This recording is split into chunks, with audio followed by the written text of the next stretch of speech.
अस्सलामुअलैकुम dear viewers.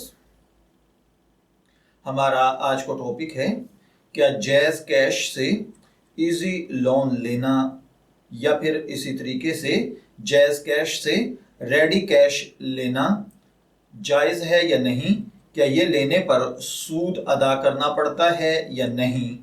ये एक सवाल है जिसमें एक भाई ने पूछा है कि जनाब मेरे पास जैज़ कैश का अकाउंट है, जैज़ कैश वाले जैज़ रेडी कैश के नाम पर 10,000 रुपये तक का कर्ज देते हैं और उस पर हर हफ्ते के हिसाब से इजाफी रकम वसूल करते हैं।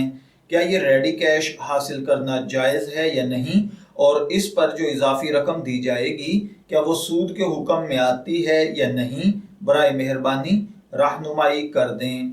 तो देखिए भाइयों और बहनों, याद रखिए जैज़ कैश वाले जो रेडी कैश के नाम से 10,000 रुपये तक का लोन दे रहे हैं और इस पर वो जो रकम इजाफी वसूल करते हैं, ये सूरह बकरा की आयत नंबर 275 और 276 सूरह बकरा वर्स 275 और 276 के मुताबिक ये चीज़ें नाजायज़ हैं, सूद हैं। इनका लेना यानी ऐसी रकम का लेना जिस पर आपको बगैर मेहनत के इजाफी रकम वापस करना पड़े, जो कि कंपनी के लिए होगी, यानी कंपनी तो उसमें कोई मेहनत नहीं कर रही, जस्ट आपको पैसे देकर उस पर बगैर मेहनत के मुनाफा कमा रही है।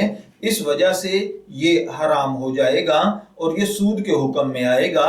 लिहाजा जिन भाइयों के पास जैज़ कैश का अकाउंट है तो वो जैज़ रेडी कैश के नाम से जो ये फैसिलिटी है इसे इस्तेमाल ना करें।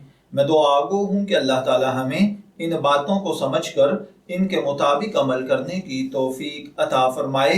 शब्बीर अहमद को इजाज़त दीजिए, फिर हाजिर होंगे किसी नए टॉपिक के साथ। तब तक के लिए अल्लाह हाफिज।